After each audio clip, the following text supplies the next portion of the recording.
Ces centimes sont les plus petits représentants de la monnaie européenne, souvent relégués au fond des poches. Leur rôle économique est pourtant loin d'être insignifiant. Leur rôle économique principal, c'est de rendre la monnaie, c'est-à-dire sur les marchés, dans les petits commerces, de faire la pointe par rapport à un prix qui n'est pas arrondi. De la petite monnaie qui s'entasse au fond des porte-monnaies, on estime aujourd'hui à 5 milliards le nombre de pièces de 1, 2 et 5 centimes en circulation.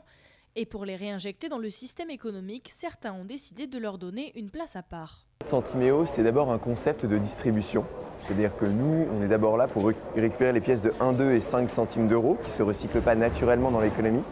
Et donc Centiméo, ce sont des distributeurs automatiques, donc comme celui-ci, qui vendent des produits à l'unité. Donc on est sur du produit de grande consommation aujourd'hui, du chewing-gum et du gel antibactérien. Malgré tout, certains pays de la zone euro ont décidé de stopper leur production de pièces de 1 à 5 centimes. C'est le cas de la Finlande ou des Pays-Bas.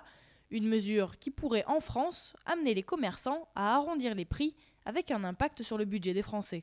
Dans le pouvoir d'achat des ménages, le risque d'arrondi peut, en fin d'année, se chiffrer à plusieurs dizaines d'euros. C'est quelques dizaines d'euros que représentent ces pièces au fil des transactions.